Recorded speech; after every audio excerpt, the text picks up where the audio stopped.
and create a little YouTube intro for.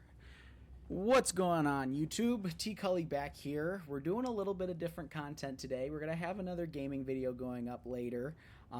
But on today's stream, we're going to be going over Caleb Hammer's financial audit with Gretchen Whitmer. Caleb Hammer is a finance YouTuber, kind of does a Gordon Ramsay, a Dave Ramsey styled personal budgeting, also kind of like a financial analysis with couples that, write to his show that he brings them on. He goes over an entire deep dive with of their finances, breaks it down. It's been really, really popular recently. He's also a fellow Michigander, so that's why he kind of had Gretchen Whitmer on, was, he would love to be able to look at the financials of the state of Michigan, break those down. With me being in this state currently, I figured it'd be fun to go through that, talk about it, and react to it. Be sure to check out the financial audit, Caleb Hammer, on YouTube. Go give that video a watch. If you like what you're seeing, he's got tons of content. Really one of the better, newer YouTubers that has come out in the past couple of years. So let's go ahead and jump into this video here, and I'll let him do the introduction. Ladies and gentlemen, special episode today with the governor of Michigan. I'm going to be auditing the state's finances, but quick little introduction to say, hey, this is the day before election day across the country. Make sure you take advantage of your right to vote. Get out there, vote. Lots of state and local elections, and I think one federal election for a special congressional run here in Texas. Just make sure you get out there and vote. Enjoy the episode. You got to use tariffs like a scalpel, not a sledgehammer to everything. That's a political talking point. I've never heard one of those in person. That's wild. Food stamps, let's just say, or food assistance. Have we set up our systems in a way we're also just discouraging people from going out there and being contributors? This is the part of the show where I usually go through the spending, and it's like, we got some bull spending in there. We got some fucking taquitos. This is some bull. Yeah, you're stopping in the gas station, get yourself some bullshit. Off. Political extremism. This is the first time you're seeing Caleb Hammer. Taquitos, right? He really nitpicks when he breaks down his show. He really nitpicks on the mindless spending that you do. Whether that's getting fast food while you're out and about, stopping by a gas station to get snacks, useless things that really you don't need, because why? You should have food at home, or instead of going out and buying food, budget correctly, be able to, eat at home, save money that way.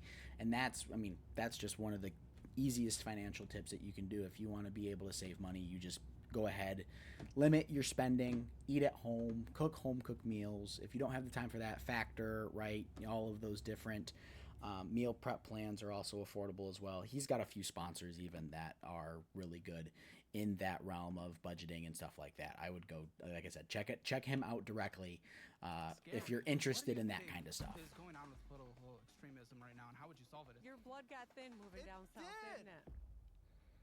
Sign up for the new and improved Dollarwise budgeting app. Take the free trial, and if you like it, sign up for the annual version to save a ton of money and get my budget-friendly cookbook signed by me and mailed directly to you. And for a limited time only, if you want to bundle all of my educational programs together with the budget app, join Dollarwise Central and save 80%. Take the trial and learn more at dollarwise.com. Hi, I'm Gretchen Whitmer. I'm the governor of Michigan, and this is Financial Audit. Most of you guys know Gretchen Whitmer's been the governor of Michigan for the last, she's on her second term. I think she's about halfway through her second term. So she's been, I think the previous governor was Rick Schneider. And so she's been running Michigan for the last 6-7 years at this point. This is crazy. What? This is just so weird. The governor of my home state, and we're doing an audit on the home state and talking some more things. This is crazy. I know. I'm so glad to be with you. I appreciate all the things you do. Really? I mean, right now, we'll see how I feel in 60 minutes. People on the left call me a fascist. So saying that as a Democratic governor who's gonna be the Democratic nominee for president at some point, definitely not running though. Anyway. It's really good to hear that I'm not a fascist anymore. Listen, you know what? Everyone's got opinions right now. I'm not Yeah. going to pay attention to any of Yeah. that. No, money's I'm glad super for what you do. important. Well, I think what thank you do is important. Yeah, thank you. I really do appreciate that. And and when it comes to actually like extremism and divisiveness, I would love to hear your opinion on that. Towards the end. But I'd So, actually, I don't start really have with anything to say there. kind of Michigan I'll let finances him. in general, just kind of what the state looks like, and do some Michigan.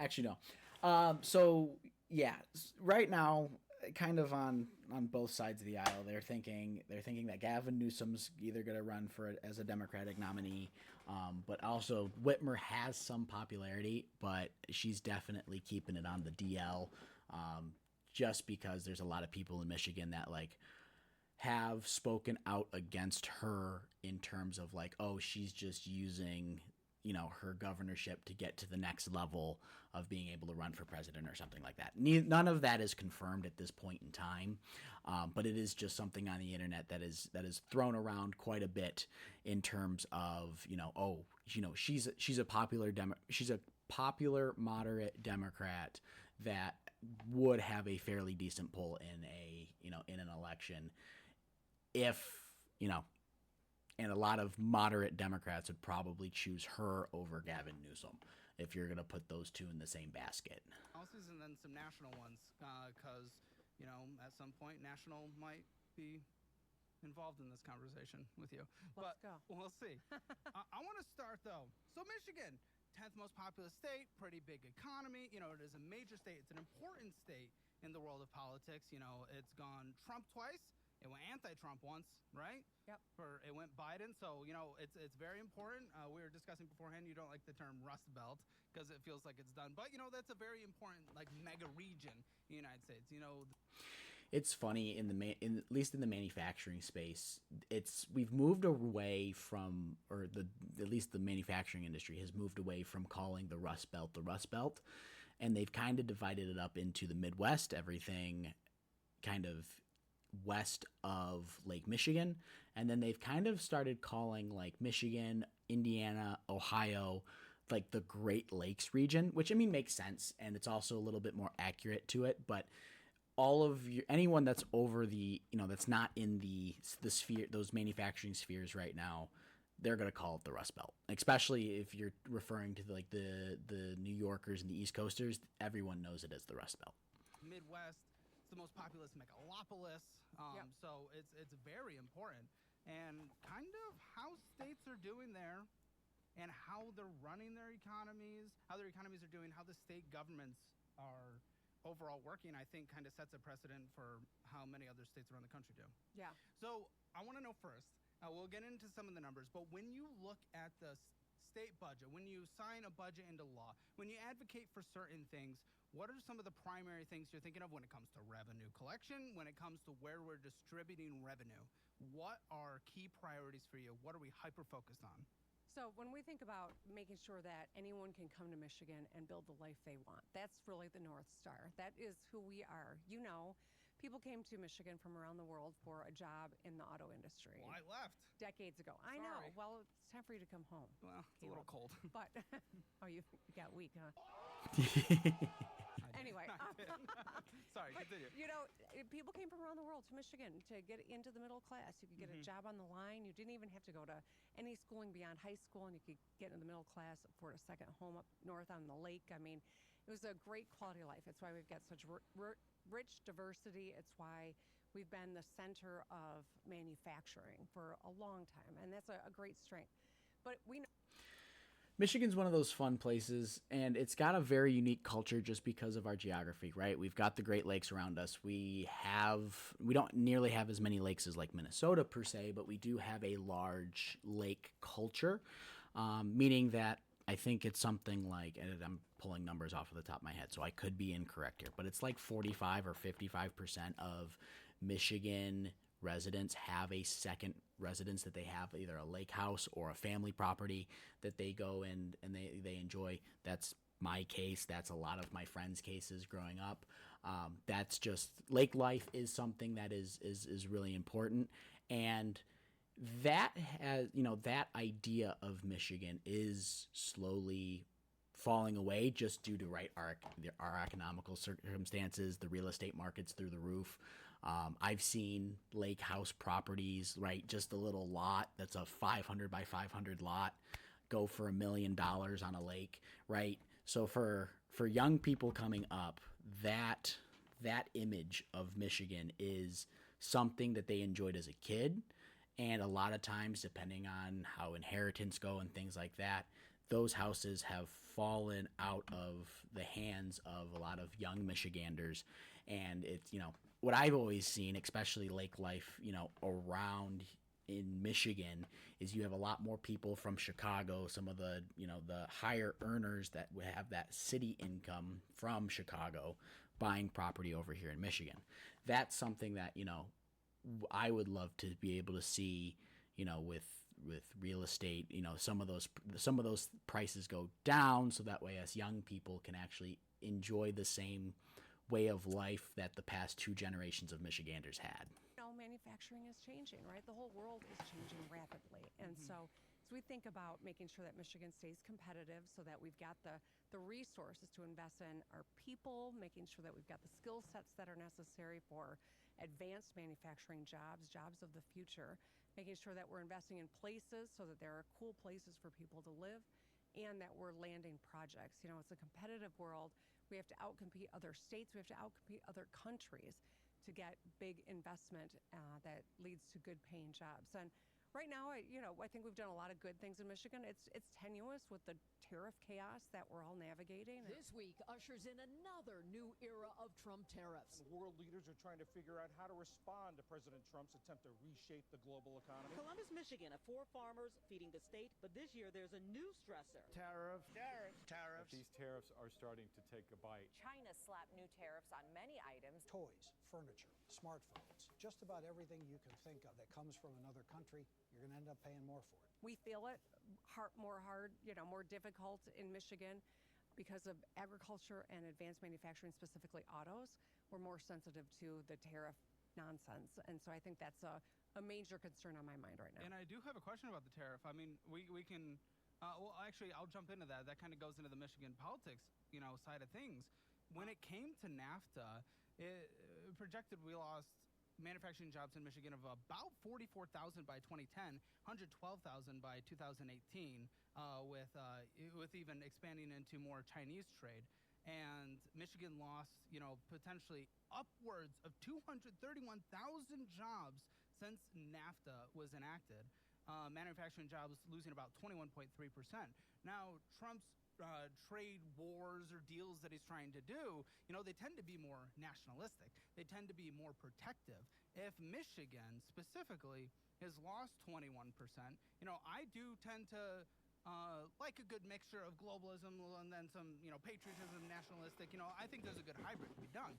But in general, the political left does tend to be more globalistic right now, stereotypically, right? Oversimplifying. And the right tends to be more nationalistic. Wouldn't you, of the Rust Belt, state of Michigan that lost 21% in those sectors, be more in favor of something that's a bit more protectionist? Well, yes and no. You got to be really smart, right? You got to use tariffs like a scalpel, not a sledgehammer. It's not the answer to everything. That's a political talking point. I've never heard one of those in person. That's wild. That's wild. But it's true. I mean, you got to be really thoughtful about it. Tariffs have their place, for sure. Yeah. We've always had, some sort of a tariff scheme because we can compete. We can outcompete anyone on a level playing field. But there are a lot of countries that aren't playing on a level. Yes, we can. On absolutely. level for price? Yes. Our price of labor is Yes. substantially more expensive in the United States. When you look at quality and when you look at efficiency, yes, we can. But we got to have a level playing field. And because of so many decisions that have been made over many decades, we know politicians love to just yap. But on what she was saying here was, with manufacturing and the tariff situation, I understand, right? Especially with this transitional period that we're in of Trump trying to become more nationalistic, the entire world becoming more global, manufacturing also being global because you're bringing parts in from, right? What is it, like there was like a percentage a few years ago when Ford was moving a lot of their manufacturing to Mexico and then doing final assembly here in the United States. It could be a considered American-made car as long as like the last 15% of it was assembled here in the United States.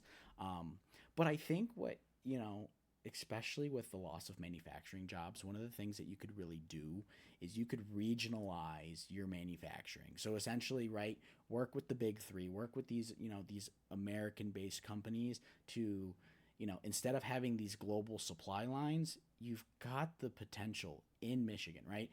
We've had manufacturing for the last 100 years, and now we've got a lot of people, especially with all this uncertainty where they're sitting on their hands, they're not sure what to do. It would just take a good, strong governmental push. And again, I'm pretty middle of the road when it comes to, politics and everything like that. Caleb even is as well. There's a good way to blend left and right that can be done. It's just a matter of like, especially in the manufacturing sphere, right? It's already so government subsidized. There's a lot of spending money that's going on in those things. It wouldn't take a lot for a governor of a state or a legislature to be able to say, hey, we need to restructure. Like, we're giving you all this money in order to bring business here. Let's go ahead and have a plan to restructure our supply chains so that way they're more regionalized to Michigan, to Ohio. That way, right? Okay, the Ford Bronco is only produced in Michigan. The F-150 is only produced in Ohio, right? It would take a lot of pieces to get those, all of that manufacturing compartmentalized, but it exists. It's out there. It's able to be torn down and put back up in different locations, and there's a lot of manufacturing firms that would love that business. But that's just kind of my take on that. That our North American auto industry relies on parts that are going back and forth over the Ambassador Bridge in Detroit to Windsor, Canada, 7-8 times a day for parts. I mean, this trade is really important. We've built it in. Trump negotiated the USMCA, or whatever you want to call it, depending on which country you're in. They all call it something different because they want their own country to start first. I totally, wholeheartedly want us to onshore and bring as much manufacturing to the shores of the United States. By the same token, I'm very sober about who our allies are and who's really been a part of our growth and what we've required manufacturing to rely on. You can't set up a plant overnight. It takes years. These companies make decades investments, decades on the front end. And so manufacturing is just different than almost any other type of commerce that we have. And that's why it needs to be used as a scalpel, not a sledgehammer. With that, I mean, it's one of those things, yes, does it take time? 100%. But you can see that, it doesn't have to be from a 40,000 foot view to be able to get this kind of stuff done. There's a lot of art. I mean, right, there's a lot of research. There's a lot of moving parts. But I think there is a way that you can regionalize manufacturing so that way you don't have to cross as many international lines. And it's also one of those things where, again, if you've got these components being able to be produced in different ways with different firms for different applications in different industries within manufacturing, right? Whether you're making a truck or you're making a locomotive like a train, or you're making a home battery system versus a car battery system, you could very easily move a few things around, and especially if you have government oversight in this situation. Again, a lot of people on the right will argue for less government intervention, but again, in these if you're trying to protect the economy and handle these kinds of situations, especially where we do want, America is trending towards that America first mentality. It's one of those things where it's like, you have to have government come in for that little bit to get that transition done, because that's where Bill, you're going to see here, I think they get into, the billions. That certainly makes sense from the perspective of, whatever political Billions of party we're dollars leaning from spent and or everything like that. invested I will by the say, I government. just want to start out of the gate from my audience, even though people on like the far left call me a fascist and stuff. We were even talking about this before. Like, I took out of just pure curiosity when people were putting me in political camps, political test like a week ago, and I'm aggressively, boringly, but obnoxiously centrist. Like that fence is going right through my one out my mouth. It is brutal. I apologize, Governor. It's a visual. Thank you. It is, but I'm an obnoxious fence sitter. One of the more not controversial things, but because you talked about it, a plant doesn't get set up overnight, right? Yep. You've done a lot of research. You got a lot there. Well, this is exciting. A part of the spending that kind of comes out of the state could be more incentive type spending, but we're talking like the Blue Oval Battery Park. That incentive package was cut from $1.03 billion to $409 million. And if we're thinking about plants being set up overnight, this is one of the more controversial things that was done from the state government perspective, and that was projected jobs from 2,500 down to 1,700. And then the state pulled a separate $100 million grant tied to lighting reductions there. And then there was the Make It in Michigan, $1 billion on 5 EV battery related projects pledged there. Where we're choosing to put the money that obviously other people are making and whatnot. And then we're kind of reducing some of the incentive packages we're doing to certain plants. And like you said, it's not an overnight thing when they get in there. What is your thoughts on that in terms of where we're putting the money to help businesses actually relocate to other states, especially when we're kind of slashing and then saying, no, it's going to go into 5 EV battery plants. I'd love to hear your perspective. I think when you talk about autos, there's no question that the technology is changing and evolving, and we're getting smarter, we're getting cleaner. That's a good thing, right? And under the Biden administration, they had a lot of incentives, and we saw a huge amount of investment that was being contemplated or begun in this country during the Biden administration. Now, with the Trump administration, a lot of things are getting pulled back, and business is nervous, right?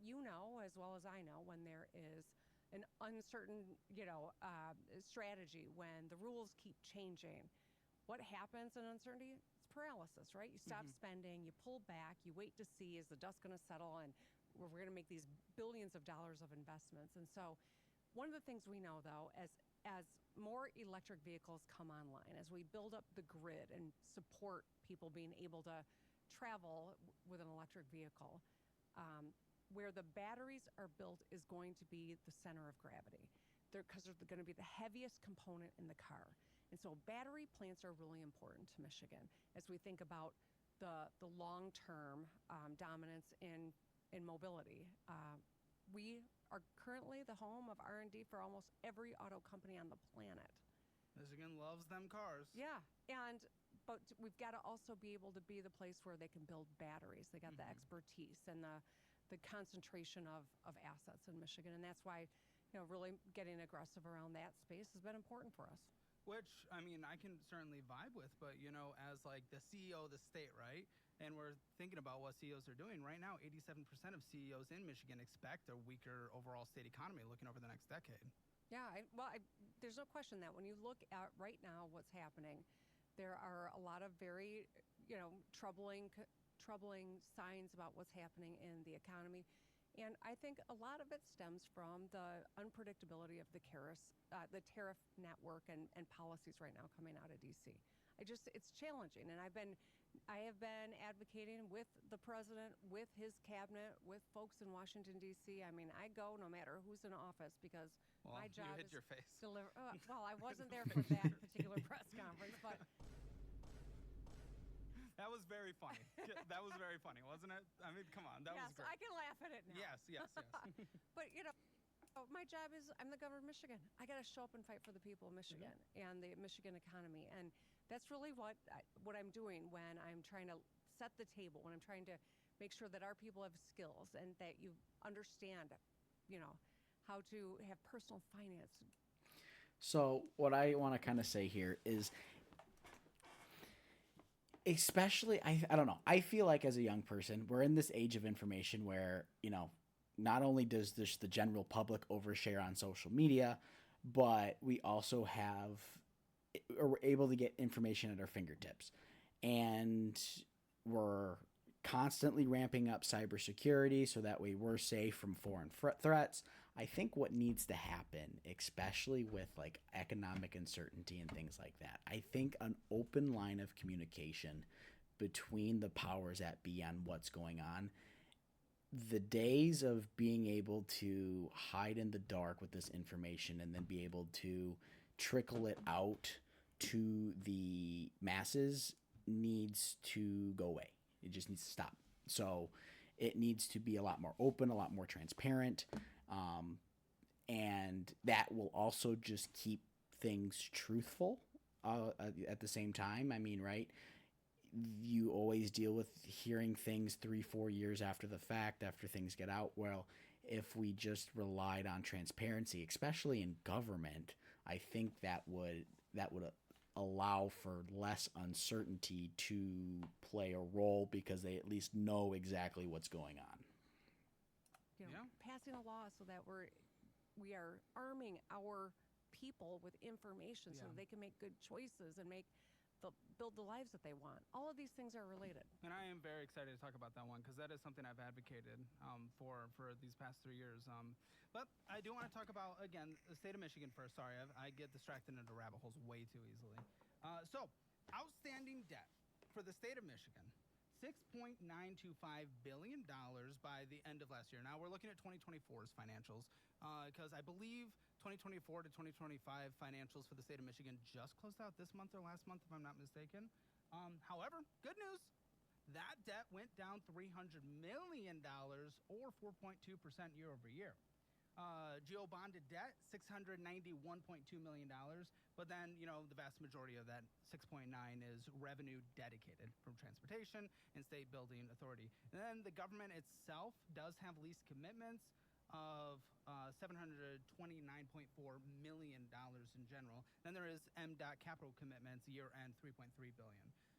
How do you feel about the debt of the state of Michigan? I mean, 4.2% paid off year over year.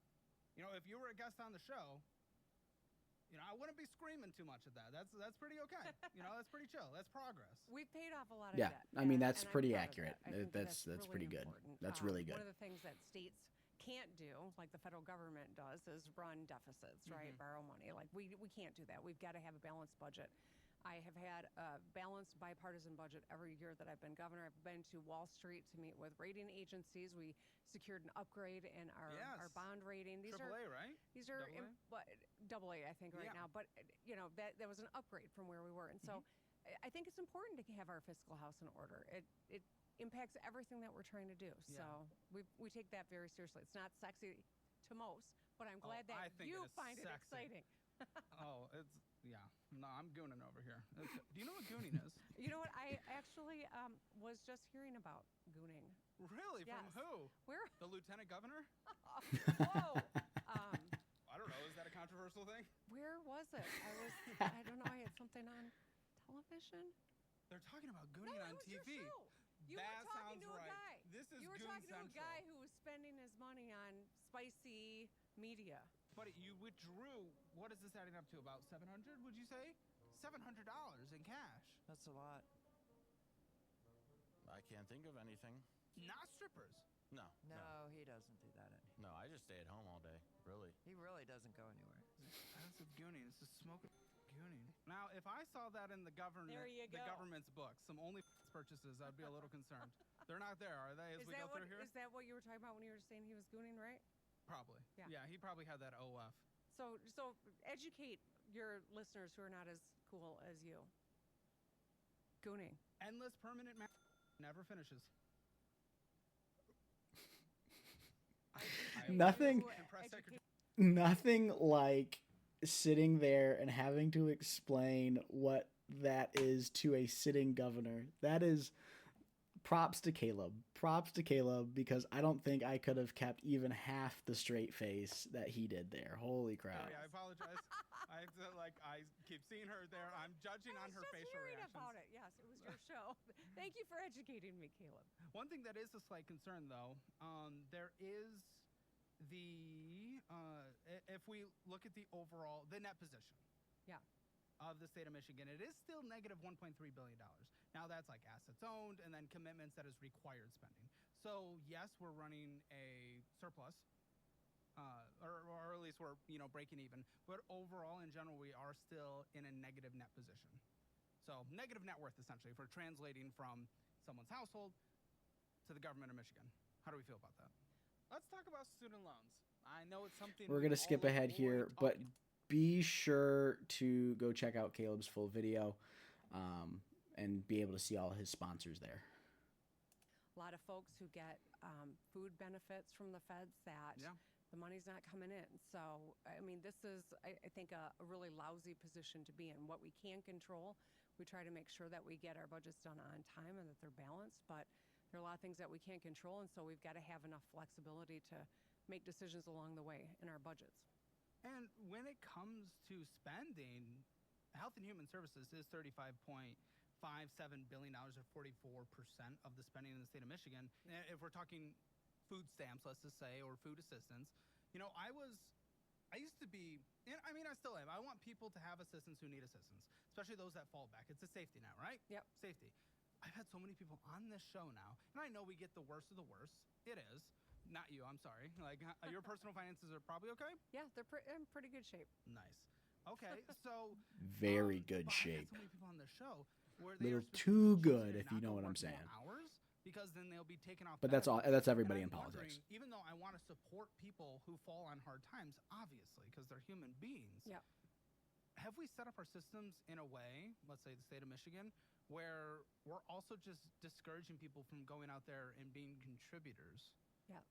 Well, that is an obscene and I think rare example of where the system is not perfect, right? Yeah. That we want to incentivize work. We want people to be gainfully employed and not reliant on state funding. But we recognize that there are a lot of people who right now are struggling to just take care of their daily needs, their family's needs. So that's why this is important. I understand that you've had people suggest that you could move to Michigan and get some benefits that you can't get elsewhere. That's just not true, and I wanted to go out of my way to address that. Okay. Wow, okay. Because, we're all playing by the same federal rules. And so every state should be the same on those fronts. But, we have different interpretations, different applications. Some of us make it easier to apply, et cetera, but I think that that's something worth highlighting. Now, my big concern when I look through the finances of the state of Michigan is the funding ratio for the pension. Michigan's next budget is on Governor Gretchen Whitmer's desk. And a primary focus of the budget, as it always is public education. The move in the lame duck session is aimed at bringing greater financial stability to troubled districts. This is much less than the last fiscal year. We're talking about an unfunded liability of about $27 billion, but a good chunk of that doesn't make it to the classroom. The state ranks 44th in the nation when it comes to starting pay. The average starting salary for Michigan teachers was $41,645. That's around $4,800 less than the national average. There's not a lot of economic incentive to pursue a career in teaching. The budgeting could result in layoffs in the upcoming year. We're talking 74.83% is adequately funded for what is needed to fund for the entire state pension. I would love to hear your perspective on this. Now, I will give a W.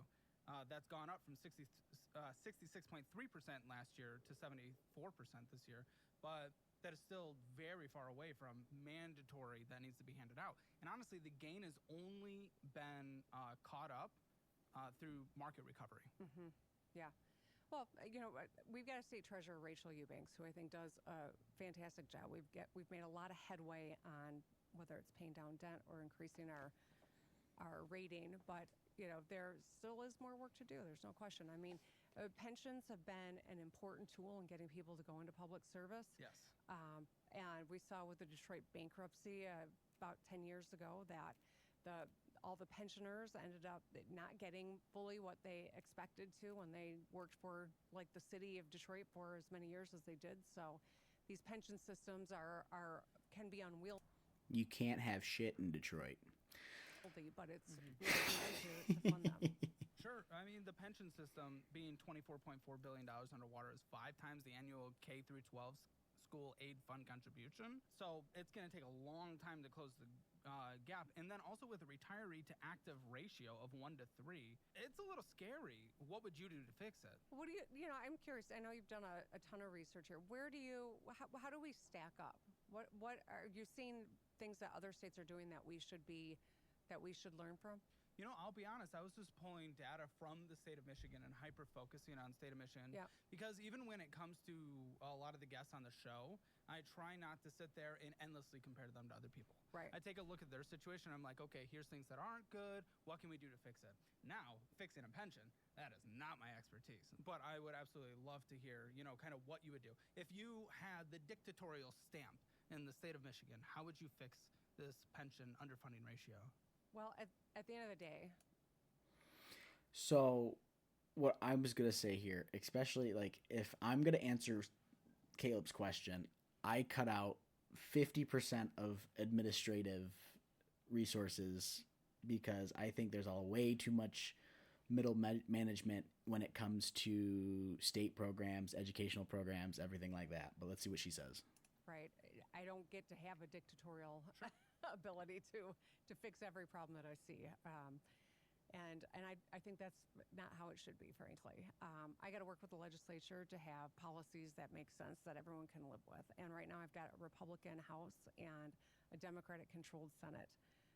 I think that we did a lot of good things in this last budget that we got done, whether it is cutting taxes on overtime and tips like the House Republican leadership wanted to do. It's similar to what President Trump has done on the national level, or it is investing in kids and newborn health that was a Senate priority. We got a lot of good stuff done, but there's always going to be additional work to do to shore up as we think long term, especially as we've got so many public servants who are aging and are going to be relying on this. So how can I fix it overnight? I can't fix it overnight. Not overnight. I recognize that it's an important part of a long-term solution that we got to continue to strive toward. Well, what is the steps to put in for the long-term solution though to fix the pension? Want to know a dirty little secret? You know, like a pension plan like this, right?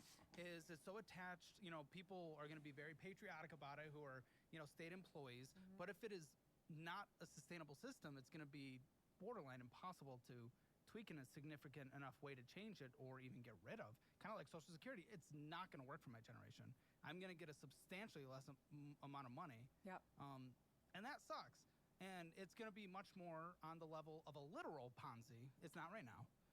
Because right now, you know, money coming in, it's not fully dependent on money coming in. By the time I retire, it's going to be fully dependent on money coming in. So that's what makes me nervous about like the pension system. Well, I think to be clear, you know, no, people aren't getting pensions now, right? Like this is not a long-term issue that we're seeing continued in terms of policy. Mm-hmm.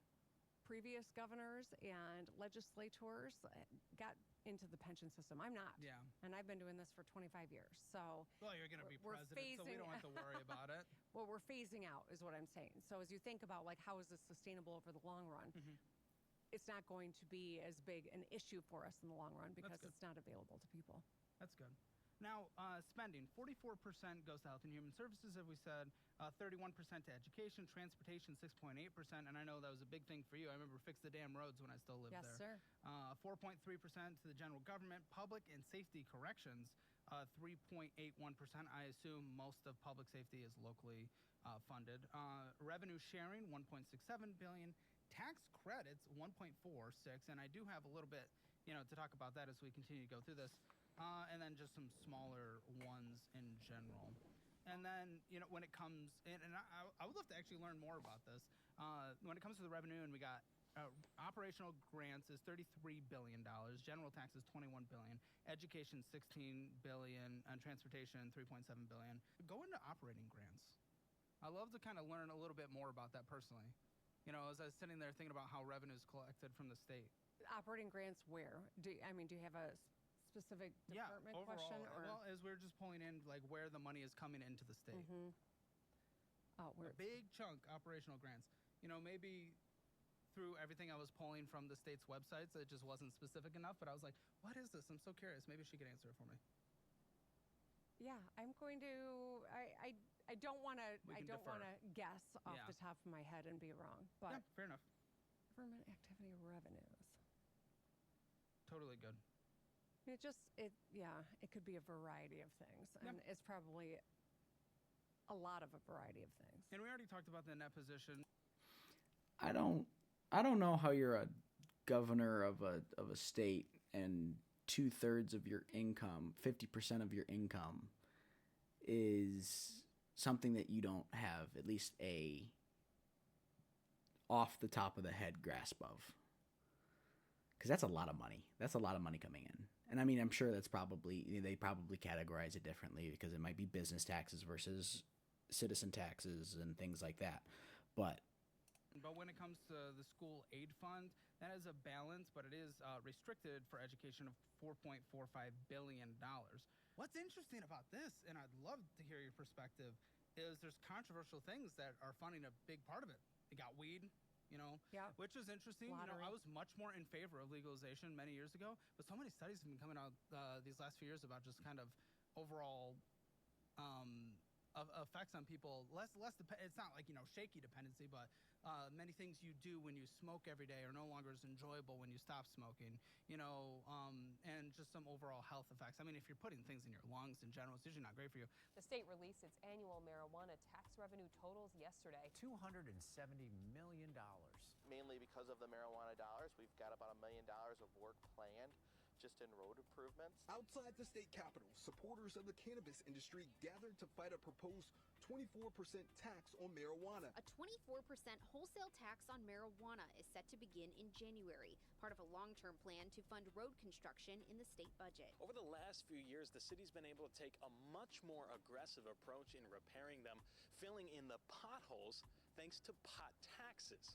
The $42 million in revenue comes just from recreational sales and is being split among communities that allow these sales, thanks to Michigan's Taxation of Marijuana Act. So there is that. That brings in $33.1 million. Then there's sports betting and iGame. Combined gross receipts, $2.86 to $2.9 billion. But the state taxes Wow. is $466. There's a lot of dependency issues, wow, especially. I never realized that they were collecting so much off of gambling. But I mean, you can't go anywhere without having a sports book app thrown in your face. Which, geez, you talk about like people on Twitter. It's like, oh, a kick sponsored by steak. Yeah, well, everybody and their brother is sports betting out the wazoo. So what's the difference between being able to go on your phone and throw away money on a parlay or going on your phone and playing blackjack? You're losing money regardless. So I think personally more conversation should be had about sports gambling than anything else at the moment. Gambling and things like that. How do you feel that so much of school is being funded through blazing it up and going and blowing all that money? Yeah. Well, you know what? I don't love that. For the reference, both are bad.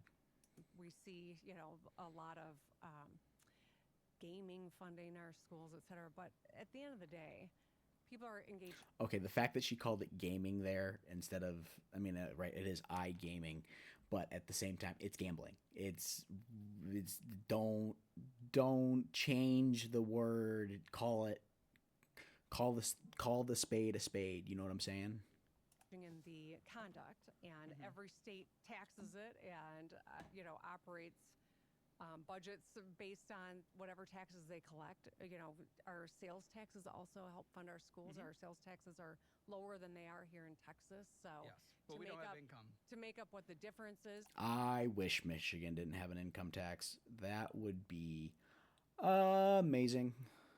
Right, like there are legislatures and governors past have selected different things. Fun fact, most of our income tax was supposed to be temporary legislature for World War I, that they never went ahead and ended that. So technically, if some president or Congress wanted to be really cool, they could just pull that right on out of the law, but they probably won't. To include in the school aid fund. It's not like I came into office and said, all right, this is how we're going to start doing it. But you got to recognize that sin taxes are always the easiest taxes for legislators to take votes on, and that's generally why we see them continuing to fund things like schools and everything else in state government. Well, people would say and advocate for it that it hurts the lower income the most. That's not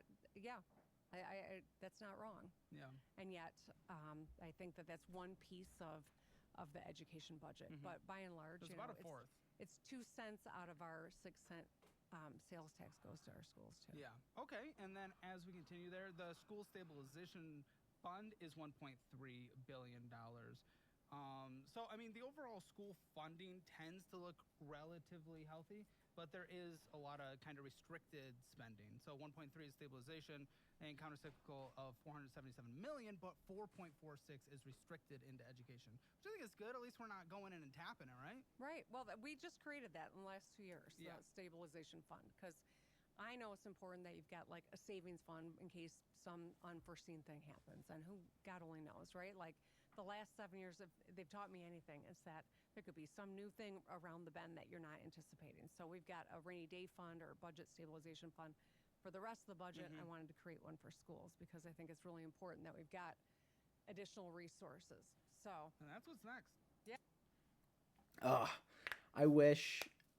I feel like education, right? Everyone talks about we need more funding for education.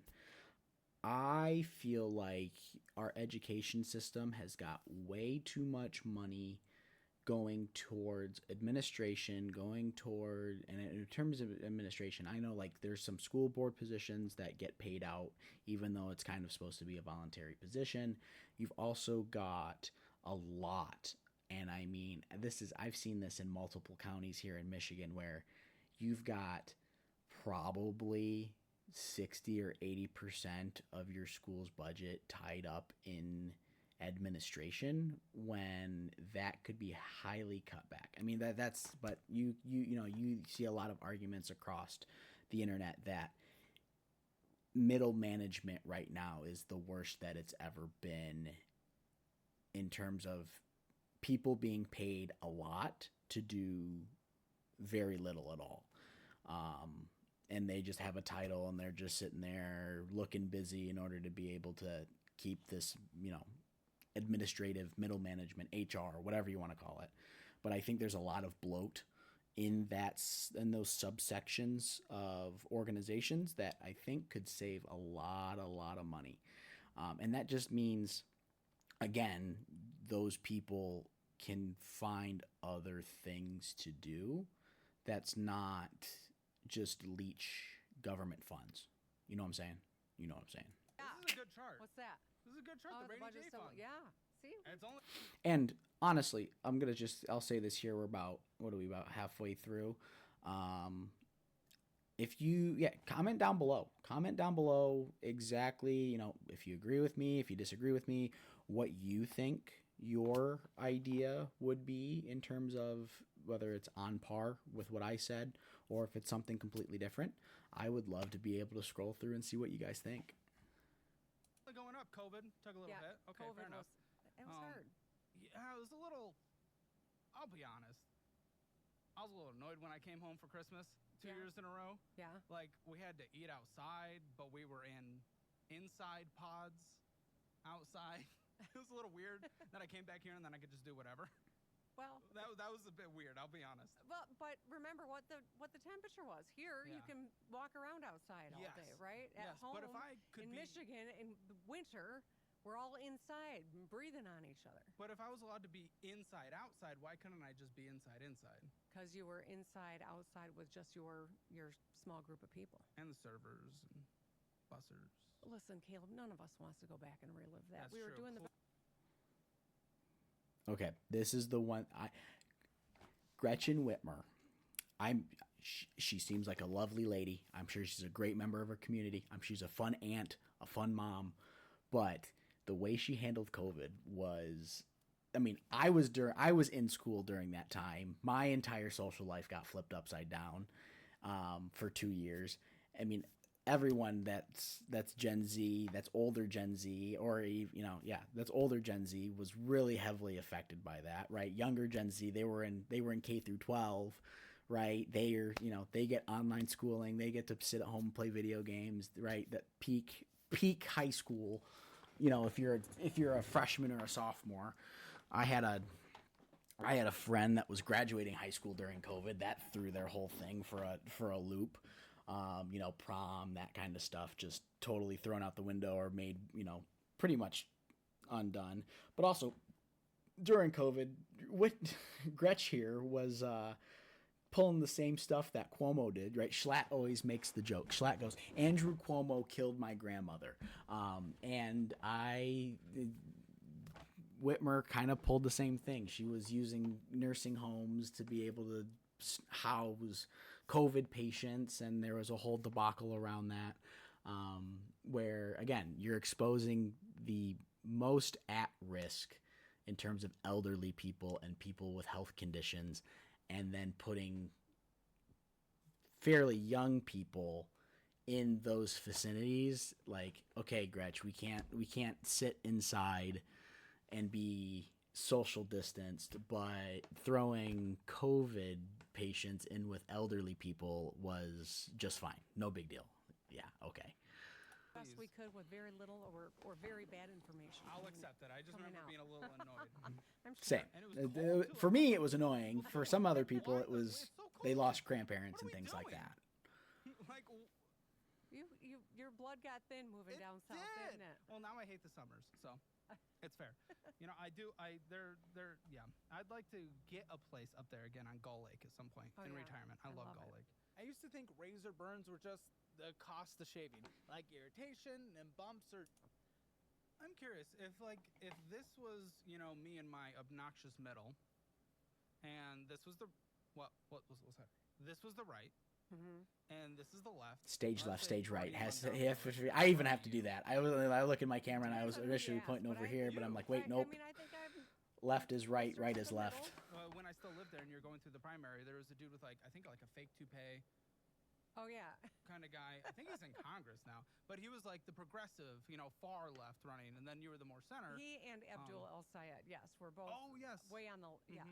But then it really kind of irritated me at the beginning, to tell you the truth, because I'm proud to be a very, progressive former legislator with the receipts, right? Like, I'd been in the legislature. I took lots of votes. I had an agenda, and two guys who never ran for anything ran and took all these positions and tried to make me look like I wasn't really a good Democrat. And you know what? It irritated me at the beginning, but they actually probably did me a favor because I think more people were open to hearing me out.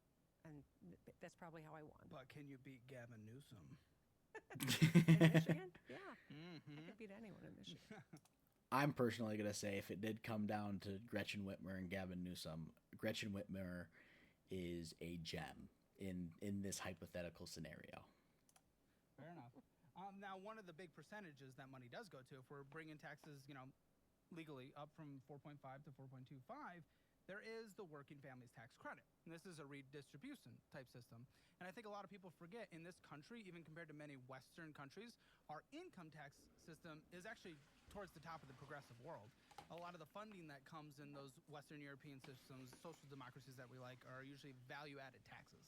That's what kind of pays the bills, right? And that tends to hurt everyone, where we tend to be more progressive, where the top 1% in this country pays, I believe it's like 30% of all income taxes. The top 50% pays 48% or 98% of all income taxes, the top 50% of earners. So we have this where we move the taxes back up, but the state of Michigan, is handing more money out. So there's a single worker with no kids making $15,000, and the federal government might get $600 to $700. There was a match of 6% of Michigan, but now we're getting up to 30%.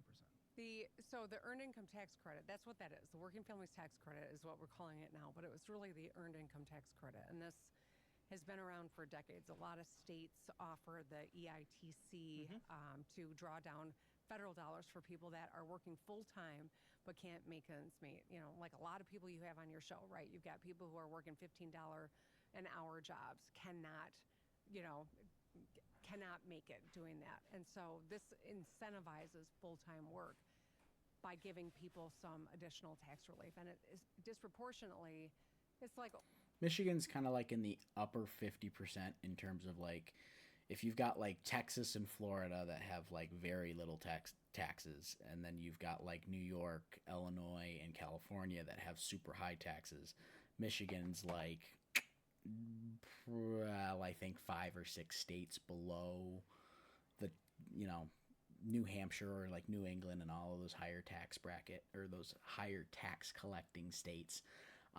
And I will say, Michigan does a good job in terms of tax credits, deductions, and things like that can help, especially people in, younger people of lower incomes, be able to get some money back from their taxes. But it's also a knowledge game where if you don't take advantage of those systems, then you're losing out. And that's, I feel like, she kind of talked about it a little bit earlier in terms of, what Caleb does in terms of talking about financials, understanding how to properly move through life in terms of making smart decisions, in terms of assets, in terms of how you're depreciating things that you own in order to write off for taxes, or being able to take advantage of the systems that are in place to the best of your ability.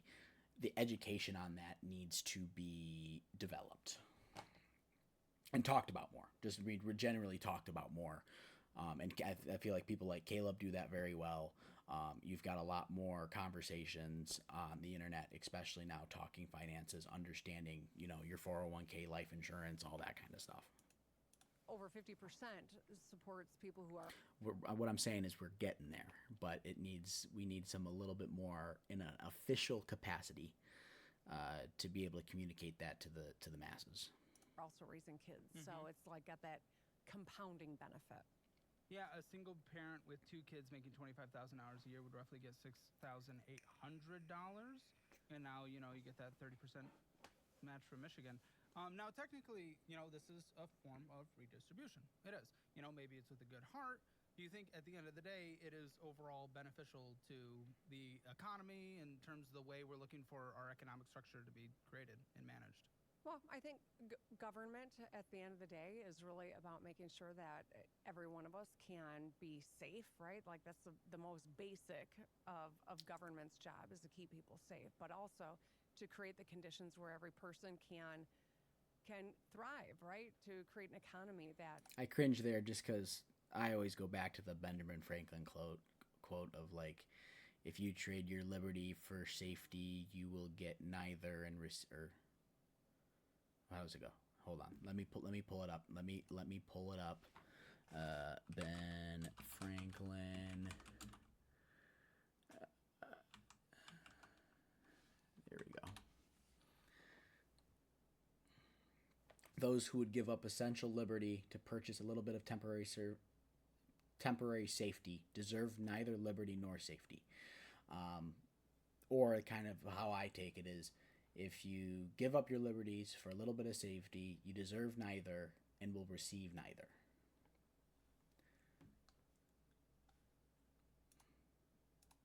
Business people can have the workforce that they need. I mean, it's all about what are our priorities and how do we make sure that but I don't think that's. I mean, that's not super relevant for. Tide lifts all boats. I mean, for I what think she's talking about. The philosophy that I've always looked at all of these policies with, and I think that it's important to have debate. I think it's important to understand some of the shortcomings of past policies and look to what others are doing and see, can we make it better? I mean, one of the things that we've done is really invest in our workforce. Bringing down the cost of higher education, bringing down the cost of getting into a trade school. There was something called the Tennessee Reconnect. We, borrowed that idea, made it our own, and we've got the Michigan Reconnect, which helps people 25 and up go back to school and earn additional credentials. So, it's in all of our interest to make sure that those basics are addressed. So there's also one of the more controversial things for EV holders like myself. I have a Model X, and I love it, and they hate me for it, and it's great. We have $160 a year for EVs since they're not paying, gases. They're not getting gas. EVs make sense in specific applications. In Caleb's sense, where he's living in Austin, Texas, he's barely driving 50 miles a day. EVs work great. If you're in my situation where it's 25 miles, I drive a couple trips a week where it's a couple 100 miles, that's not conducive to your, to that kind of lifestyle. EVs have a time and place.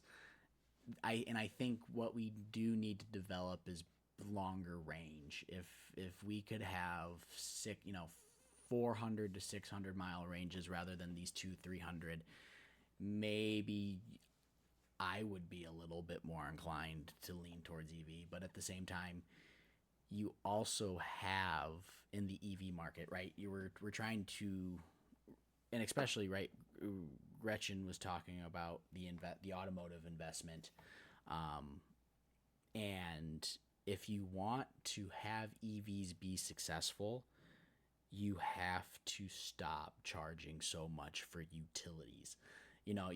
Michigan's one of those states that has like those peak hour rates where you get charged like 1.5 times between the hours of like noon and 5, when we're in a state, right? We're not California, we're not Texas, we're not having to deal with brownouts, we're not doing large amounts of AC. We have hydroelectric, we have nuclear, we have coal, we have solar, we have wind all throughout the state. If you want to be able to incentivize electric cars, electric tools, right? I mean, you look at some of the electric chainsaws that have hit the market recently. I just say that because I'm podunking around the farm, and maybe I don't want to have to carry mix. I just want to be able to throw a lithium-ion battery and go run my chainsaw for an hour, actually more like 20 minutes before you're throwing it back on the charger.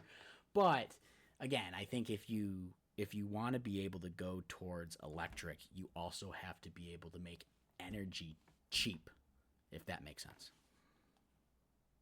Is it fair, especially if you're more on the clean energy side, that they're punished for not having a gas vehicle?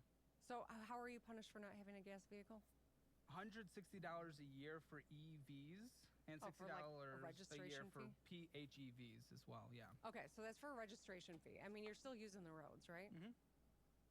So it's about tolls? It's a We have good here in Michigan and Texas. We're exploring tools. It's a little more challenging because we don't have people cutting through Michigan like we do Ohio and Pennsylvania. Yeah. So it's a little more challenging, but we're studying it, and I think we're going to explore whether or not there's a roadway or two or many that might make sense. Go to Canada, right? Cut through Michigan to go to Canada. Yeah. I don't know if tolls are honestly good or not, but I just, that's one of the controversial things that I kind of want to bring up. Controversial, it's not like people are like raising stakes, yeah. Okay, and then we'll move on. How did you get into this? Can I ask you a question? This? Yes. Why is this your passion? Did you have a bad experience, or did you make a bad decision? I was poor as in Michigan. Okay. But that was my choice, not Michigan's fault. Okay. And I was dumb. Started learning about personal finance a lot, and then after wanting to switch career fields from product management, wanted to work with a YouTuber. Someone kind of led me along for a couple months, didn't hire me, so I decided to start my own. Yeah. Is the short version. All right. Yeah. What's the worst financial mistake you ever made? That I ever made? I mean, I maxed out a credit card at 18 immediately on a piano. I wanted to get a piano because I was going to be a music major. I have to get a nice piano, $2,500. Just there we go. Or McDonald's every day.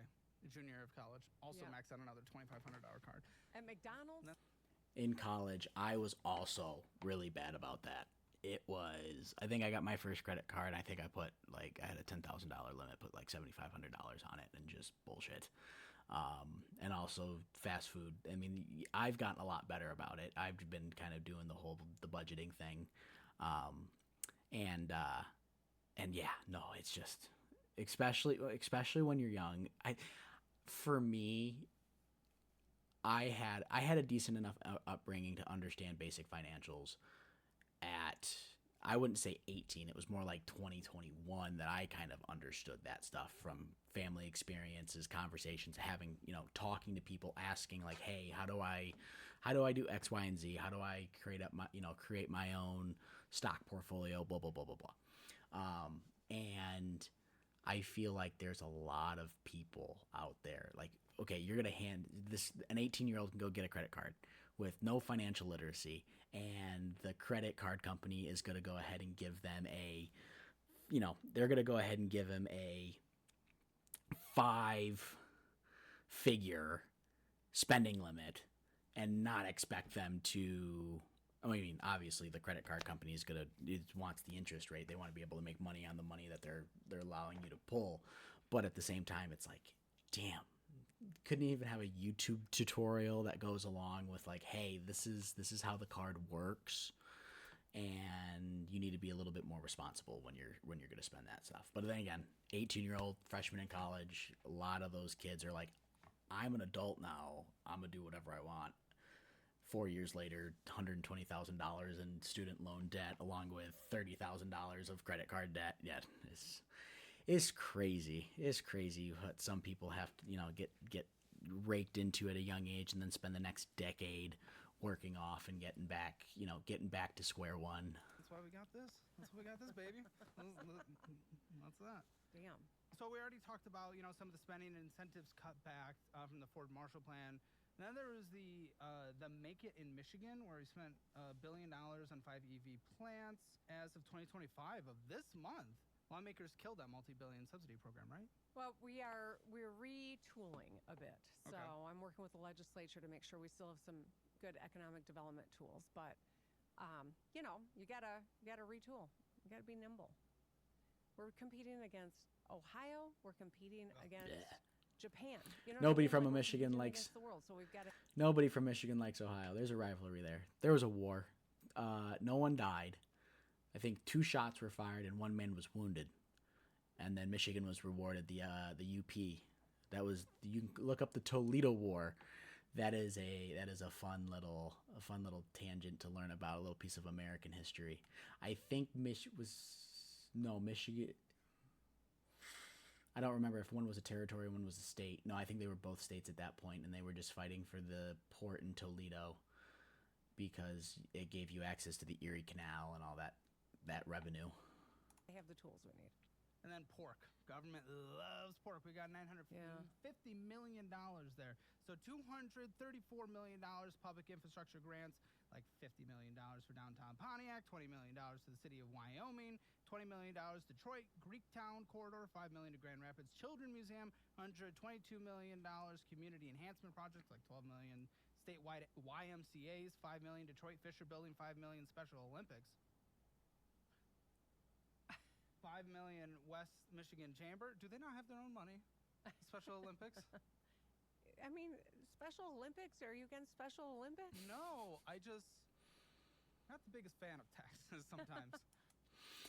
Yeah, you'd think an organization like the Special Olympics would have enough charitable donations and things like that to cover it. But at the same time, right, if you're going to, government's getting the money, they got to spend the money. That's just how the cookie crumbles. I understand. Especially now that I have to write the check instead of it getting automatic. I get it. But, this is not unique to Michigan. It's not great. And we are making changes to have more transparency in the process. Yes. To make sure that people who are That's exactly what I was talking about earlier. Oh my God, I wish I pre-watched this. This would have been crazy. I wish I would have pre-watched this, because I would have saved myself about 4 minutes of yapping there. But we'll see if that actually happens, chat. We'll see if that actually happens. $20 million to the Henry Ford Health, $30 million Saginaw Medical Center, $10 million for Detroit Firefighter Health Support, and then dozens of smaller options like $900,000 to a Troy cricket field. Guess lots of Indian immigration there. $200,000 to a new Buffalo disc, and $1.6 million Grand Rapids. Okay. Why are we spending $1 million on disc golf? What? How? It's a disc golf course. It's 18. Okay. So let's assume New Buffalo is a town of how much is it?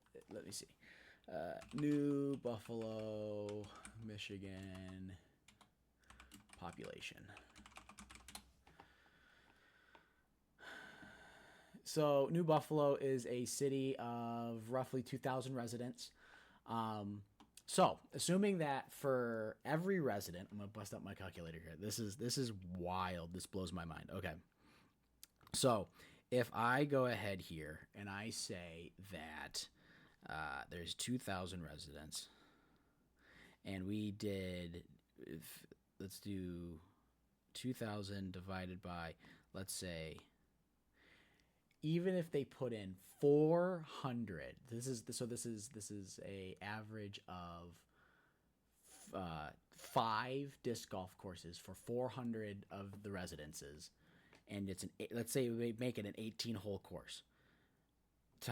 That's literally 18 holes, and let's say that it costs $150 for your goal, for your flag, your post, right? That's still times, so that's 18 times 150, and then you can assume times 2 for labor. How the hell do you spend $1 million on disc golf in one city in Michigan? Like, I always go back to when I first was kind of like, realizing that there was more to the world than school and like kid stuff, right? I grew up during the Flint water crisis in Michigan from like 2008 to 2012, where they found that like Rick Schneider or like members of the Michigan government were in a huge corruption scandal where they were mismanaging funds and paying people exorbitant salaries and things like that. And when I see stuff like this, right, where you see on the screen here that, you're dealing with, again, almost $1 million for disc golf. Come on, guys. You know that there's some corruption going on there. That's all I'm saying. That's ridiculous. That's absolutely ridiculous. From the States? Why can't Grand Rapids do that? It's a good question. And also, like, local city governments. Local city governments should be able to do that, no problem. And you can ask them that question. That's just, I love my home state. I know. Well, this doesn't like- make sense when you're looking at it from, 40,000 feet. I get it. But don't we, before we I understand, but at sign the it? same token, I got to get a budget to my desk, and Yeah. legislators come with their, with their special projects, and they negotiate them in. And I introduce a budget; it doesn't have any pork in it. All right. Yeah. When I introduced the budget, so these are not things that I ever Well, I can appreciate was that. advocating for. Yeah. But the legislature gets their shot at it, and this is often what you see. Detroit downtown boxing gym, $2 million. Detroit Zoo, $7 million. We like the zoos. They're great. Zoos are exciting. Frankenmuth Youth Sports Complex, $10 million from the state. Potter Park Zoo in Lansing, $10 million. This is the part of the show where I usually go through the spending. Okay, hey, all I'm saying is a Michigander here, okay? I saw Potter Park and I saw the Detroit Zoo on that pork list. But John Ball in Grand Rapids and Binder Park in, it's not Kalamazoo, it's more like Battle Creek. They just get the short end of the stick? Okay, I see. If you're going to spend money on 2 zoos, why not spending money on all 4 of them? But I think John Ball is actually, if I remember correctly, John Ball Zoo, I think, is like 100% charitably funded. Let me double check. Since, I don't want to speak out of my ass here.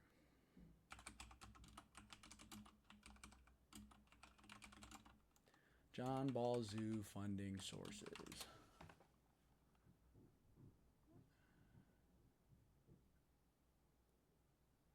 Okay, so they get a $250,000 grant, but otherwise it's a wildlife conservation fund that they've got. Yeah, got about $1 million in gross or in net profit, $23 million in expenses. But yeah, regardless, why we showing favoritism on a state level, let alone just let the local municipalities be able to fund that. Pass a millage. No, we Don't put it love on the Special entire Olympics. We entire love state. Special Olympics. I don't just didn't know endorse the state anything paid you for said. it. Yes. Yeah. Well, actually, and why it's kind of controversial is a lot of it is like no bid, negotiated late, and sponsor disclosure or after pack. Yeah, I know, it's gross. I mean, I think that every dollar should be, if it's used in those ways, there should be a bidding process or front end transparency, which is what I think we're going to get done. There's also $3 million. If she does that, if she opens up that transparency, she will go up a few points in my book. I would say out of the 3 governors that I've had in my lifetime, we had Whitmer. No. What was her name? What was her name? Why am I blanking? Granholm. We had Granholm, then we had Schneider, then we had Whitmer. By far, out of those 3, I think I prefer Whitmer out of all of them. But still, I think. Again, I think she's a great person. I just don't like her politics. State-managed retirement plan At least during COVID. COVID was not a fun time for any Michigander. I'm a small business under 100 employees. Like, I save money on taxes implementing a retirement plan. Why does the state of Michigan need to come in and use taxpayer money to set up retirement plans for private businesses? It's a good question. I don't have a great answer for you other than I think the goal there is obviously to help the Small Business Association help their members. And I can tell you right now that Small Business Association pick, that was some conservative legislature play into the small business role so that way he could get that campaign contribution he needed, get that support, be able to slip that into the budget. And at least there are some things in court like. But I mean, all that. Realistically, though, I mean, all that's doing is it's creating a website that's creating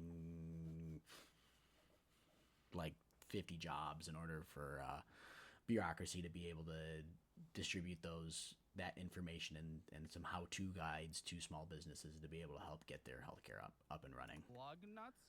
Who goes to the lug nuts? I don't know what a lug nut is. A lug nut is it's a part in your car, and the lug nuts are the baseball team in Lansing. Interesting. Lots of e-bike incentives. Well, $50 per bike. Personally, I don't see why the state of Michigan needs to spend any money on the lug nuts because the MLB should take care of that. And I'm pretty even sure they're not even like. Hold on, I gotta see. Is the Lansing Lug Nuts ownership?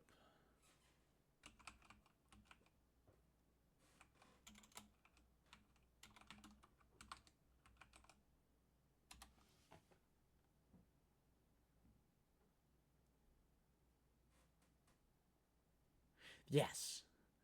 So they are a part of the Oakland. Is it Oakland A's? Is that this? Are they still the Oakland A's? Yes. Yeah. Oakland. They're a subsidiary of Oakland Athletics. So it's not even like the Lansing Lug Nuts are supporting the Tigers in any way. If anything, it's giving our competition more giving us an advantage there. Save buyers anywhere from $500 to just over $1,200. What was the public feedback about what kind of access there should be now for bikes? I would say it was really split. Some Wait, were hold on. very much. Dollars to wasteful for bike. $150 per bike. Electric bikes, e-bikes, could soon become more affordable under the new state budget. Republicans say the program is another example of wasteful spending. The vouchers could save buyers anywhere from $500 to just over $1,200. What was the public feedback about what kind of access there should be now for bikes? I would say it was really split. Some were very much in favor and in support of what the department was proposing. Some were very much against it. So it's expensive, just people are paying a lot of money in taxes, and it's a small percentage overall, but it all stacks up, right? Right. And when we're thinking of like the pork that it goes to of almost $1 billion, like that starts to hurt. Yeah. It kind of starts to hurt. No, I agree on that. This is a pilot. Well, and a lot of times, I just see it too. It's like a lot of times they create these programs and nobody takes advantage of them. So we're taxed on it, money's spent, and then money's spent, and then not used or not utilized by the population. And so then now all of these subsidized bikes are now being sold and then resold and then, not actually used for the intended purpose. I wish,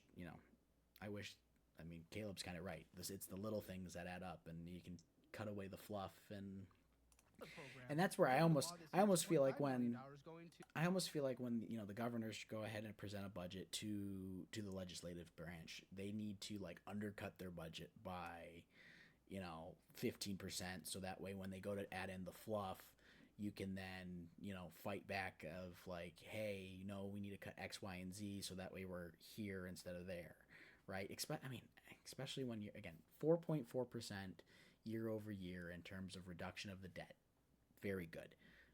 But you could also cut out a lot of that fluff in the port policies. Grant program aimed at short-term lenders, payday loans, essentially, government-funded payday loans. Ooh, that's tough. Now, I know you didn't advocate for this. I'm not saying that. You're right. I just assume sign a budget that doesn't have any of those things in it. Like, that's straight out of like Monroe County, Wayne County. Some legislator snuck that in there. The budget that I introduced in February. And the state of Michigan outlook is actually pretty, in general, pretty good. 3.9% growth income per capita this year, projected going forward about 3.2%. And we do expect slower growth overall, economists are saying, but still growth in Michigan, which is good. You got up to the AA plus. That's exciting credit rating. And Detroit's kind of, getting... By far, Michigan's got some shortcomings, but I love it. I love the geography, and I love the geography. I love the lakes. I love the culture. It's an amazing place to be. If you're looking to move to Michigan. Come to Michigan. My PSA. A nice little rebound. That little core area. We like that. If I would live anywhere, it would be Grand Rapids, personally, if I moved back. But 50% of the year being overcast, just can't do that. There is, potential tariff risks right now. Manufacturing is flat to down, and uncertainty is definitely high. The state is 49th in population growth. That is a long-term risk. Growing population is required for a thriving economy. I've even seen that. I could probably estimate like out of like the high school, in my high school, right, the year below me, my year, and the year above me, I would probably say about 33% of those kids in my age no longer live in Michigan. We are exporting young people at a great rate. But I think I like Shinzo Abe's approach of like, being able to give government subsidies to encourage people to have larger families. I think that's just what the United States is going to need going forward, especially if we're going to be moving away from mass immigration and we're going to be looking to be able to bolster our population. We need to have a government-backed baby boom of some kind. I just think that's. Michigan is right. He said it earlier in the video. It's a 1 to 3 in terms of working people to retirees, and I think a matter of doing that. I think, for example, that you could do a huge income tax reduction based on the number of kids you have. I think that would just be a huge incentive for people to be able to save thousands of dollars, as well as then be able to go ahead and have a family and have more than just 1 or 2 kids, which is right now what the national average is. It's like 1.3. I'm not going to look that one up, but correct me if I'm wrong in the comments. NCO sentiment is negative, and so those are kind of the concerns of the state of Michigan. Do you have any thoughts on those before we kind of go on into some of the other Of course I do. I got thoughts on all of it, but I'll keep it succinct. I think there are a lot of good things happening. I think overwhelmingly, we just saw a new poll come out about kind of sentiment in Detroit. Some crazy number, like 78% of people feel like we're on the right track. I don't know how long it's been since you've been to Detroit, but We I hosted. try to avoid it. Well, at all we costs. hosted the draft last year. It was spectacular. I mean, there's so much good stuff going on in Detroit, Grand Rapids. Michigan's a great place, and yes, we've got some challenges, but I feel like we're making real headway. And she's 100% right here. I mean, that's one of the things. I mean, I lived in the east side. I'm now over on the west side of the state. I personally like the west side a little bit more than the east side, but that's all just down to population density, right? If you look at Michigan over the 150 years that it's been a state, you can really understand that you can see based on how the cities are laid out, how population density works, right? Detroit is a lot more densely packed than once you cross the I-75 or 127 corridor and you start heading west to the Lake Michigan. Not as many people, little bit of a different culture, little bit, west side of Michigan was really only developed in the last 100 years. So there's a lot of a difference there. But regardless, no. I mean, Detroit has been a lot better. I remember when I was growing up, never went to Detroit. Never touched Detroit with a 10-foot pole. But by the time I was 17 and 18, that downtown area with the sports complex, Little Caesars Arena, at Ford Field, they've cleaned that up a lot. And then they've been doing a ton of work in the suburbs, in the surrounding cities. Ann Arbor's a good spot. I mean, that's got a great downtown area. Brighton, South Lyon, that place is on the come up. Grand Rapids has been doing a ton of stuff. If we're going to look over on the west side instead, lot of new building new houses, more development, that kind of thing, as well as being able to just have a good culture in general, whether you're looking for a nightlife, whether you're looking for, quiet, whether you're looking to be able to start a homestead. Michigan is one of those places where everybody of every walk of life can really enjoy this little hand of God that we live in. It's an exciting time to be in Michigan. For at least half the year. No, all year round. Yeah. Caleb, people are going to need places like Michigan. 20% of the world's fresh. And the winters aren't that bad. I mean, if you're on the west half of Michigan, you're gonna get lake effect snow, so you're gonna get a foot, 2 foot, on average for 3 months out of the year. It really doesn't start until mid-December. Some years it's not until end of December, beginning of January, and then it's pretty much gone by April. You might have one late snow, at the end of April, beginning of May, but otherwise it's not that bad. And also, I don't know, I love a good snowboarding trip, and to be able to have that, half out of the year and not have to be able to go deal with altitude sickness in the mountains or anything like that is something that I at least appreciate. Surface water. That is true. We don't have nearly the climate stuff that you guys have down here, for instance. Yeah, we got them drought. Big facts. We're Big on the facts. East Coast, Big I facts. mean, when we have a ice storm, we got the equipment to take care of it. That is true. Grayling and Gaylord got hit real hard last year, and I think we're still working on the cleanup for that. So maybe a little bit more investment into the ice storm preparations. But yes, no, for the most part, right?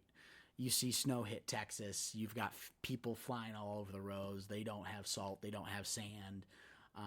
But here in Michigan, no. The snow hits the ground. Snow crews are out within 2 hours, for the most part. Depending on, if you're out in the boonies, then, make sure you got a plow or a tractor. The only reason I'd move back to Michigan is if the world is collapsing. That would be the one thing. Oh, you're kidding me. I'm with you. My family's there. I love Michigan. I got my Michigan stuff. I know. You got Western a Michigan gift here, too. Yeah. Oh. Caleb does make a good point, though. A bug out location, Michigan's a pretty good spot because you've got the most fresh water in the world. You also have those lakes that are creating a weather barrier. And you also have a lot of natural waterways, right? You've got a lot of places, a lot of big forests, a lot of deep forests that you can really just, I think, what's the percentage of national or state parks in Michigan? Land park percentage in Michigan. It's a lot. I mean, I know you've got like the Sleeping Bear Dunes area, 4.6 million acres of state land, public lands. Roughly 10% of Michigan's Michigan's land is state parks. So I mean, like, not lots of natural areas, and that's not even including. I mean, like, I know, like, in like Washtenaw County, they even did like they're doing things like with, you know, deer hunting and whitetail management over there, where they've brought in genetics from like Iowa and Kansas, so that way we have bigger deer, and they're also then maintaining proper environments for those deer to thrive, which are also more green areas. And Michigan is one of those places where we have a lot more green areas. You've got parks, you've got subdivisions that have trees growing in the middle of them. It's not just a concrete landscape like you see a lot of in the other areas of the United States. The one that I always think of is like Ohio. It's just flat. It's nothing but cornfields. And then when you do to get to a city, it's nothing but parking lots and concrete. Chicago's another good example of that. Well, thank you. Yes. Hi, listen here, Financial Audit. I've changed your life today. Yes, let's do that. Okay. While I do this, I mean, That is crazy. Okay, I have skipped. Okay, again, go watch Caleb Hammer. Go watch his content. Go support his channel. Go watch his ads. But the fact that I was able to skip over 3 ads without a little slider, without showing the little picture-in-picture, knocking it out like that. Hey,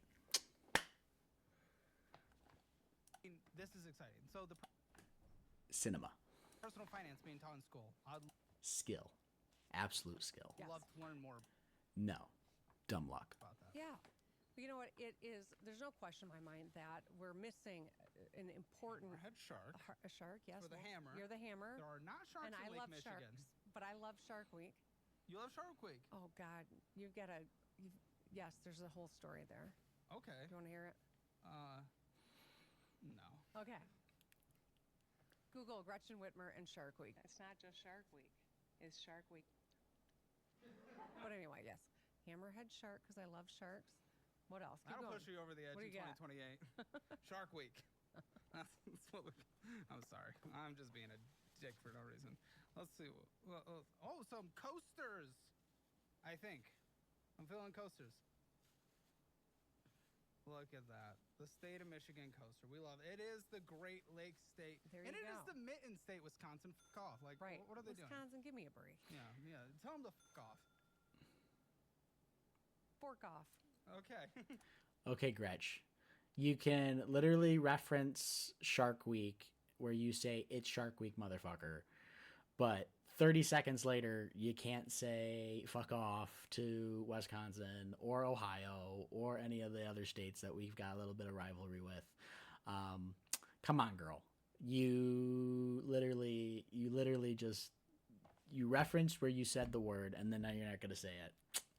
Weak sauce. Could have gone up another 2 points in my book, but choked. Well, Choked I really it. appreciate it. I would love to learn more about personal finances being taught. Something more. Oh, wait. Here's the.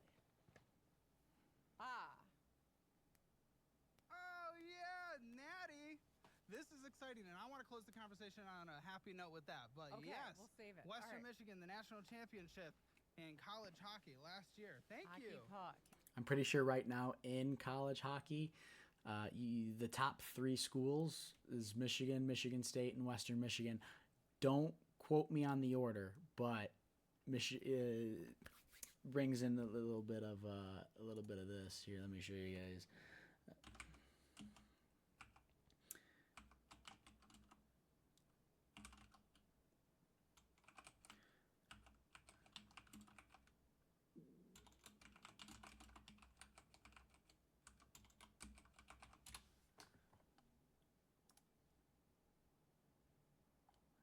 Hold on here.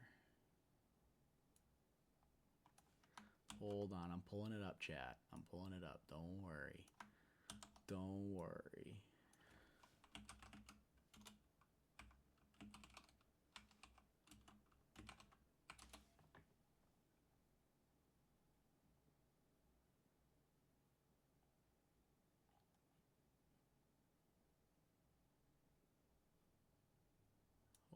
chat. Hold on, chat. Hold. Hold, chat. Hold, chat. I love DuckDuckGo, but it never gives me a fucking straight answer sometimes.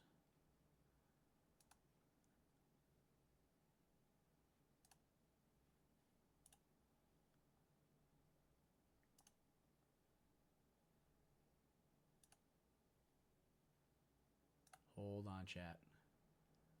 We're 1 second, 1 second, 1 second, 1 second. Oh shit, where'd it go?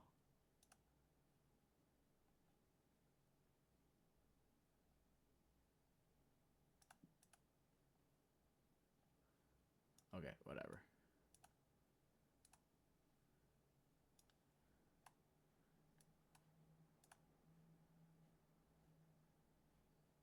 Get out of the way for a second. Oh, it's not there. Anyways, there's a meme. There's a meme. Here it is. Here we go, chat.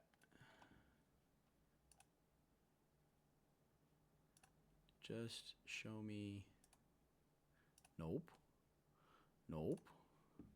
Here it is. Right up here. Thanks, chat. Thanks for your patience. My supremacy has led to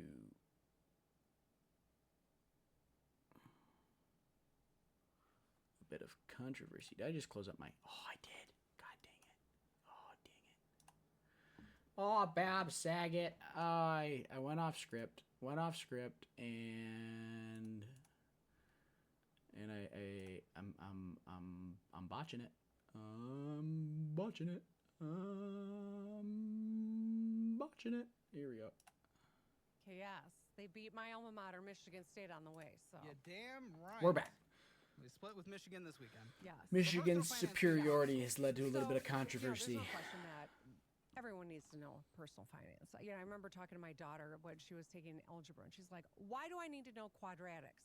I need to know how to pay my taxes and buy a house." Mm-hmm. And you know, that sentiment I think is real, right? We've got to give people the tools they need to take care of themselves. And This is yes, preach, girly, preach. yeah, do before they head off to college and get that credit card when they're 18 years old and buy a stupid piano. I still have it, thank you. Okay, pianos aren't stupid, but to buy a piano at 18 was not smart. It was horrible. It was stupid. So, you know, we want to giving people budgeting, having a rudimentary understanding of markets and how to save. You know, I'm always talking to my kids about maximize what you can. If your employer has some sort of a match, do the maximum. Like that's what my parents always taught me, right? And I did it my whole time. And I've been a public service, you know, my whole life. I'm not complaining about what I make, but I don't make a fortune. It's public service. That's part of it. As governor, it's $159,000 a year. You know, and certainly that's the highest I've ever. That's still a nice income. Been paid. So a new book, right? That's money. I'm donating that money to charity. I can't make additional money while I'm governor. So anyway, well played. But the point is, like, you max it out, and we want people to understand that. You know, I think a lot of. Yeah, she's not going to make any money, any additional money as governor. But we all know about what politicians' spouses do. A lot of people get into trouble very quickly because they just don't have that rudimentary. Even my husband, who was a dentist, he went to school, you know, K through 12, went to college 4 years, went to dental school 4 years, and then have really nice teeth. Thank you. Yeah. I paid a lot of money. I knocked these suckers out when I was in 8th grade. But anyway, the point is, he graduated after all this schooling, didn't have any idea how to run a business. Yeah. No one taught him that. That's why he had to learn killed that. Themselves. Yeah. Oh God, that's. It's true. I got dark fast. No, it's true though. Yeah. It's like dentists and vets have like the highest suicide rates of any major profession. But it had to, you know, had to figure that out on the fly. Didn't get that rudimentary knowledge. So that's what we're trying to do. Arm people with information. And this was required for graduation. Yes. Very good. Is there any way out of it? Because I know sometimes you can take like, this is a slightly different class, but it's kind of adjacent, so you don't have to take that class. I don't believe so. I think that this is, and anyone who's in. I'm glad to hear her saying that she's adding financial literacy to K through 12. I think that's something. That's something that every child in high school needs to understand how a business runs. They need to understand how to balance a holy crap, how to balance a budget, how to go ahead and do an income statement, right? Be able to do your credits and debits, and then also be able to understand, how businesses work, right? Just know the insides and out. Costs, your cost, your price, basic marketing, all of that is what people are going to need throughout their life, because you may not own a business, but you need to understand the businesses that you're working for. Or even on top of that, understanding a little bit of marketing in order to that way you can market yourself well when you're trying to get a job, whether that's in college, whether that's applying for college, whether that's applying for a trade school, whether that's trying to get an apprenticeship, whether that's trying to get a new job or anything like that. Just being able to have not only the finances part of it, but also have a little bit of business acumen for the average Joe, I think would be beneficial on both fronts. But good that she's implementing at least, some financial literacy. 10th grade now will have to have had it in order to graduate. Well, W for that, right? I mean, that's good. That's great. It's important. That's very important. Can you change one thing for me, though? What? This is so moronic. I don't understand, because Texas does it too. I think it's just Michigan and Texas, if I'm not mistaken. Tesla cannot be a licensed as a dealer in the normal sense with the Michigan Vehicle Franchise Act in Michigan. I know we want to protect the auto industry, but we got new type of auto industry coming. I don't know if they build in Michigan, but let people just buy a car. And they have to avoid being in-state new direct sales under dealership law. So the sale is orchestrated out of state and then the vehicle titled in Michigan afterwards. And Tesla cannot directly own a service or repair faculty in Michigan under the same corporate structure. That's so stupid. It's really stupid. It would take an act of the legislature to get it done. So I can't do it unilaterally. I will say this, though. There's no shortage of Teslas driving on Michigan roads. Yeah, but it has to be an order out of state. We have to do this in, if I buy the Cybertruck, who would do that? Well, I love my ex. Cybertrucks are ugly. Well, and if anyone's watched that Whistling Diesel video where he just less than 10,000 pounds snaps the frickin' the whole bumper from the car, they need to do a little bit of re-engineering there, or at least be able to change their specs and downgrade the fuck out of them. I'm just saying, I love my ex. Cybertruck, not for me. Who the hell builds your base frame of a vehicle out of aluminum? I don't know, man. But that's crazy. If I were to buy them, they're made in Austin. It gets shipped out of state, then back in. It's really silly. That's weird. It's just why is the government picking? Well, I guess is going full old school, Obama era, winners and losers. It's kind of are. You're picking why the old is it the school law in dealership. Texas? That is weird. I don't know, but in Michigan too. Yeah, well, I think think the big three. I think we can understand the history why that's the reality currently in Michigan. But maybe the Texas one's weird. Get a little sucky Elon and try to get him to build some stuff in Michigan. Hey man, Elon Musk wants to have a conversation about building in Michigan. I'm all ears. I'm Hear game. That? Yes. Come on in. Why would you go anywhere else? 50% overcast of the year. Depression. I can't do it. I cannot do it. Now, student loans in the country. You'll probably be somewhere nearing the White House at some point, and right now, we got $1.63 trillion in student loans. That's crazy. In federal student loans alone, not to mention private, and we got $40,000 for the average borrower, and 40% drop out, by the way. I'm among that 40%. And that is 45 million people have federal student debt. And that's just too much. I mean, that's just too much. Delinquency rates are rising at 7.73%. Now, my big question is, the Trump administration through the BBB did enact some changes, and that kind of included the RAP plan. President Trump's new tax and spending law brings sweeping changes to the federal student loan system. Total student debt in America is at $1.8 trillion. It's roughly tripled in the last 17 years. A surge in past due student loans is sparking new concerns about the health of the U.S. economy. Currently have 22,000, 56,000, 90,000, 134,000, $108,137.48 in student loans. In one survey, 60% of younger borrowers said they'd be in their 40s before their student loans are paid off. My daughter's going to a school she can't afford, $240,000 in debt. She's going to be a well-financed barista when this is over. And simplifying a lot of the complicated repayment processes. And that means payments are set at 1 to 10%. But I've seen all over TikTok, a lot of people mostly on, well, the TikTok generation, like kind of far left, they're like, I'm not going to pay. Then they get their wages garnished. They're like, I can't afford to pay. And it's like 1% of their income. What is your thoughts on this? Because I know you have a different political philosophy than the president of the United States. But that doesn't seem like a bad thing. But everyone on the left side of the political aisle was like, this is evil. So where we're sitting right now, there's and every once in a while I smell toast. Do you smell the toast? Okay. Yeah, it's a bakery. Good, You're not right? having a stroke. I wasn't having like something. I'm sorry. Anyway, I forget to tell people. Hey man, she's in her. She's I don't know how old is Whitmer at the moment.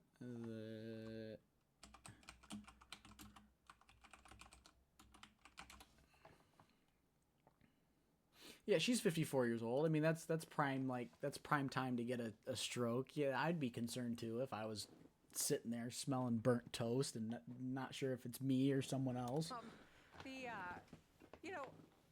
When I went to college, way back in my day, when I went to college, the state picked up about 75% of my tuition, and my family and I had to come up with the other 25%, right? And nowadays, it's the exact opposite. So we have shifted. We've, as a society, have said it's not in all of our interests that we have an educated population. It's on you if you're going to pursue that. And so state picks up 25%, the individual picks up 75%, and they're putting more and more on credit cards, more and more taking out debt, right? And so this is a part of the equation that's gotten us here. Now, what is the solution? I think there's a lot of debate, and I don't think that there's any solution on the horizon right now. But I guess what I would challenge you and ask you is, what do you think? I mean, you're someone that you're closer to the generation we're talking about that's carrying all this debt. I got $40,000. You had your amount of debt that you acquired. What do you think the solution is? Because I think this potentially might have a part of the solution. One thing that many on the left are kind of angry about this, and trust me, bring a right-wing governor on and I'll critique their things too. You're just on the left wing, so obviously we're going to talk about things that are interesting. But they got upset that there are graduate borrowing limits, undergraduate borrowing limits. You talked about how 75% used to be paid for by the state. Now it's 25% and it's on the individual. Well, a lot of the times on the left, we've seen borrow an infinite amount of money to go to college, no caps. Why wouldn't the colleges just continue to raise how much it costs to go there if you can borrow whatever? Right.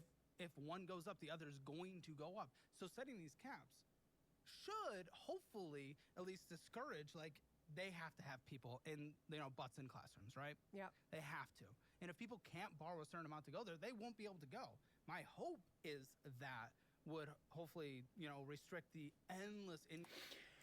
I agree with him 100% here. I think, again, I feel like, especially as our currency has been inflated, because I always look at my dad's generation, and he paid, I think it was like a total of like $50,000 to go to college. I paid roughly about twice that, and again, you set a spending limit, right? You say that no individual can pull out more than $100,000 for student loans and set that cap. Well, then your universities will have to price it so that way they can fill their seats. What I've noticed, especially with higher tuition rates, I've seen every major university, here in Michigan State, Western, Ann Arbor, all have done major renovations to their buildings the buildings were perfectly fine. Dated, sure. But I think Western Michigan just did an entire new student complex, millions and millions of dollars being spent.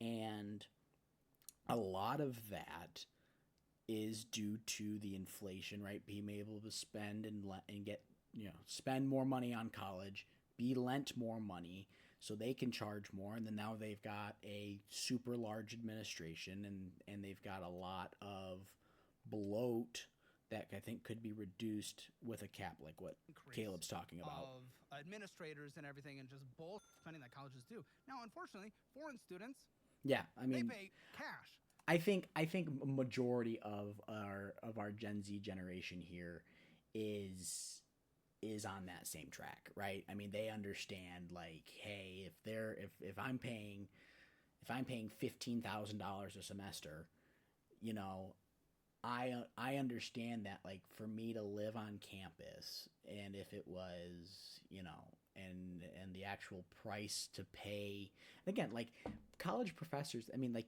once you get tenured, you get good money, but like, if you're fresh out of college going back into teaching at the university, you're not making a ton of money. So I mean, right, butts and seats, if it's a classroom of 30 kids, $15,000, I mean, that's more than a yearly salary, and that's only half the year. So, I mean, that's where it's like, hey, there's obviously a lot of stuff going on. And and again, to run a school, it doesn't take that much administration. There's a lot of bloat in universities, in academics, because, right, in the 60s, blue collar work got sent overseas.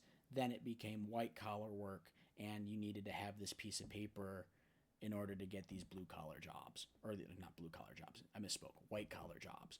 Now we're in the inverse, where honestly, for a lot of our white collar jobs, you only need certifications. And top of that, you're getting a large push for the trades, and people to go back into HVAC, go into plumbing, go into welding, go into manufacturing, and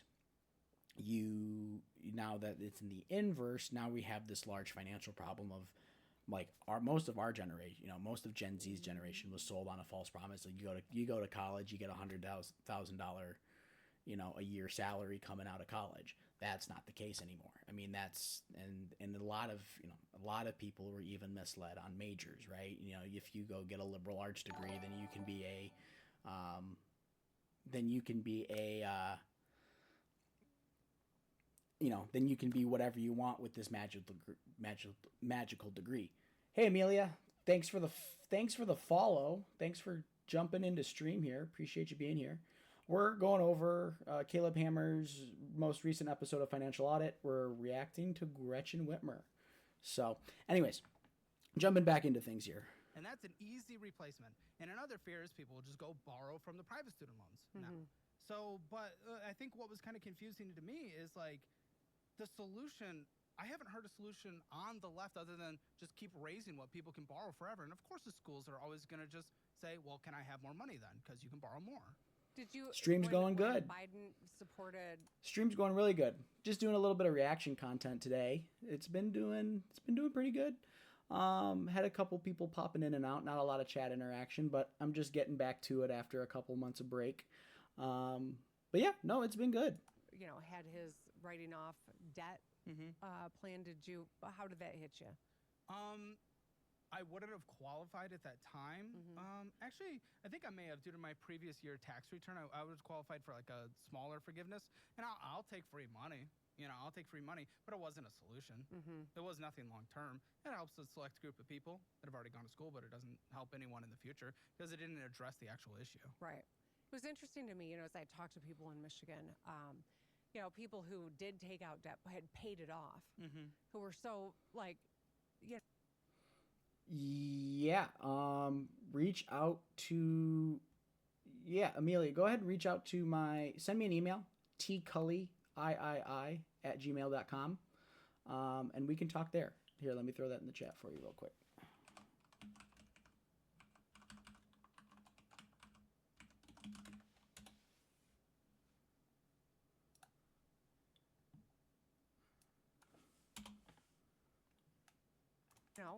Salty about the fact that someone else who hadn't paid off their debt could get it written Perfect. off. Yeah, it was kind of interesting. it's a hard challenge to figure out what the equitable solution is, because we don't want people carrying debt for their whole lives. No, but letting people borrow infinite amount It forever. doesn't. In my, I went to high school in Michigan. I went to a good high school. Yeah. But still, every administrator and everything was borrow any amount to go to whatever school you want for whatever degree you want. We got people getting both degrees that are not going to translate in the market, and they're borrowing whatever it takes to go to the school that has the sports team they care about. I mean, that's just not working. Yeah, well, we could have a whole conversation about sports and college. If you were president in a hypothetical world, of course you will never run, but would you want the wealthy to pay more taxes? Would I mean, just for the... Yeah, no, I just sent you a Discord friend request. My Discord doesn't match my username here, but feel free to send me over a couple of examples. I'd love to take a look. Appreciate you joining the stream, though. Purpose of paying taxes, or Income, for the capital purpose gains. of strengthening our Well, our national economy debt's and insane. our paying off our national debt, for purpose of our homeland security and making sure that we've got defense. I think we've got a lot of important things that we have not been doing. But do and you that we need to advocate for do. tax increases among? I'm not here as a candidate for a higher office, and I'm not here to advocate for any in new Michigan, taxes. would you but raise taxes? in Michigan, I mean, we did just raise taxes on sales of cannabis. Mm-hmm. But income taxes on individuals, or I know there's no capital gains taxes, but I have not introduced an income tax in Michigan, no. And you wouldn't support it if it came across your desk? It ain't coming. Okay. I mean, I'm just telling you. I know you. I know you want have a to tax play conversation. You want to play all the hypotheticals, but I'm well- grounded in reality. It ain't coming. Okay, Why but am I tax going to take a increases. position on something that's never going to happen? Okay. When you're president, would you propose higher taxes, income taxes Well, I on the don't know. wealthy? All that concerns me is, California, they've lost 1.6% of personal tax income because people can move anywhere now. The UK itself, they've lost 16,500 millionaires going all across the world. They're losing tax revenue substantially, 10% lost in taxes and capital gains taxes, because they decided to close some loopholes, and they're like, let's get people to pay the fair share. And now they're losing more tax revenue. So that's why I wanted to kind of hear your philosophy on this. Now we are wrapping up here. Can I ask a couple quick fires, Mr. Press Secretary? So, a couple quick fires? Very cool. Quick fires. Very good. Michigan is a declining population state, where southern states, Texas gained 4.3, Florida 4.7, where states like New York, Michigan, California are leaving.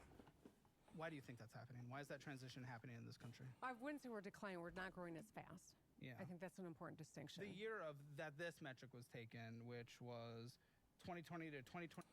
Now, what they're talking about here, this is pretty interesting. Amelia, I did see your Discord. I'm communicating with you there. Now, the interesting thing is with Caleb is, especially on this topic here, again, you're going to see a lot of population draws, especially away from the north or away from these higher taxed states down to Texas and Florida, because again, no income tax is a huge driver of where people move to. When you keep more money in your pocket, if you don't have income tax, I mean that's a huge draw, especially for young people looking to start a family and things like that.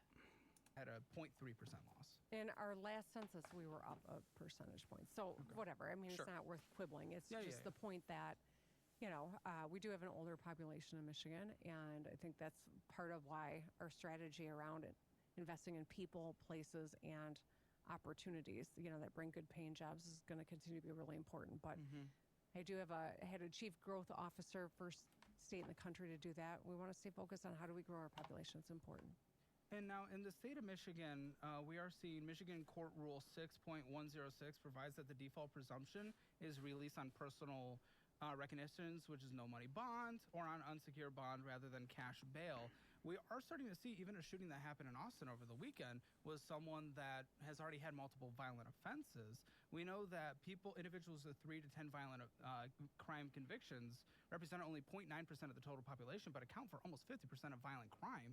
And those who have been released from prison account for 70% were rearrested within 3 years.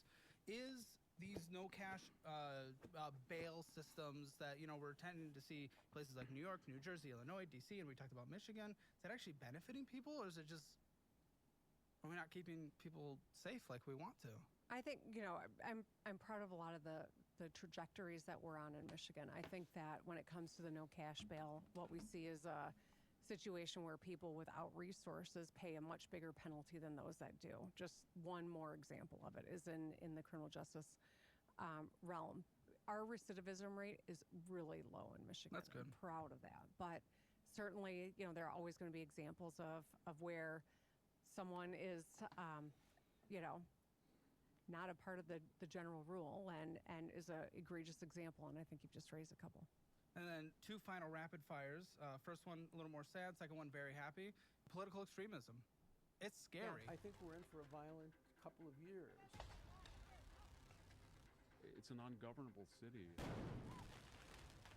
People are exercising a lot of their rights to take it to the streets and get their voices heard. Political extremism. So, jumping back here for a second on this. First one, a little more sad. Second one, I think you've just raised a couple. And then someone is, not a part of. My biggest thing with the whole no cash bail thing is, first time, sure. Anything after that, nah. Keep them locked up. It's a bad time, and even if it's just have cash bail. If you've committed any sort of misdemeanor or felony and you're being arrested for a second time, go ahead and just make sure they have to pay bail, because them walking out is just encouraging them to act out again. I mean, you see this time and time again with a lot of the more political, the more hot button issues, whether it's New York subways, whether it's south side of Chicago. You're going to have repeat offenders if you just don't give them any sort of actual cost to them breaking the law. The general rule and is an egregious example, and I think you've just raised a couple. And then 2 final rapid fires. First one, a little more sad. Second one, very happy. Political extremism. It's scary. I think we're in for a violent couple of years. It's an ungovernable city. People are exercising a lot of their rights to take it to the streets and get their voices heard.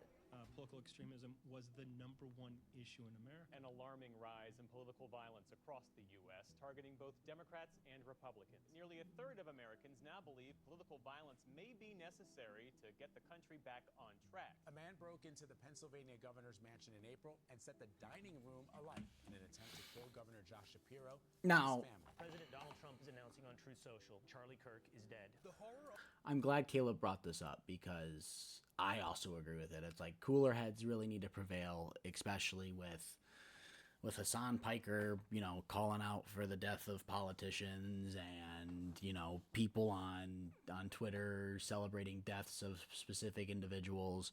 Whether despite whatever they do, it needs to take a step back. Otherwise, we are going to have the Civil War II electric boogaloo. And personally, if I could avoid having to deal with any sort of actual physical conflict, that'd be pretty cash money, because otherwise I'm sticking my head in my swamp, and you can come and find me there. Unfolded around 9 last night. A group of people leaving a young diplomat's reception at the Capitol Jewish Museum in Washington when a gunman opened fire. Both diplomatic staff at the Israeli embassy were killed. Tonight, it's being investigated as a targeted terror attack. Right now at 6:04 happening today, Minnesotans will begin saying goodbye to a powerful political leader who was tragically assassinated in her own home. Stop the steal!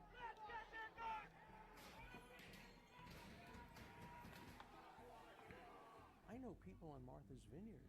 On Martha's Vineyard, who, if they had the opportunity to kill Donald Trump, probably would. They think he's Hitler. We just saw Charlie Kirk get shot. Me, people are going to view me as more right-wing from this conversation because I push back on some left-wing policies. Sure. And if Governor Abbott from Texas was here, I'd push back on some right-wing policies. That's what happens. But people are going to see that, and they've already called me fascist and Nazi online just because I say personal responsibility is okay with money. Oh, scary. But people are labeling that and then killing them because they're fascists. Kill all fascists. Okay, maybe that makes sense. But if you label a normal person a fascist, you kill them? What do you think is going on with political extremism right now, and how would you solve it? I think it's really dangerous when we have leaders who want to fan the flames of anger and violence. I think we'll continue to see it grow, which is why I take it so seriously, which is why whether I'm the target of it or one of my colleagues on either side of the aisle is, or the President of the United States is, I speak out against it every single. And my biggest thing with that too is in Gretchen Whitmer's case, I think, right, with TikTok, that was Chinese owned, gonna be Israeli owned here soon. You've got, in Gretchen Whitmer's case, you had 12 FBI informants involved in that plot that was going to be, enacted against her. I feel like there is a lot of enablement of this political violence by intelligence organizations, and that needs to be heavily investigated. Will that ever happen?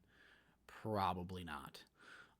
Just because those guys, those kinds of groups have a tendency to be kingmakers. You look at history, you can go all the way back to the Bronze Age and some of the Egyptian priests and the priest class of ancient civilizations, where you're a small group of well-informed individuals play kingmaker for nations throughout history. And that's just one of the things that I would love in this information age where transparency is kind of at the forefront with a lot of things. We could really benefit from a complete audit of both our intelligence assets as well as our partnered intelligence assets. I think that could be a huge benefit for the general population.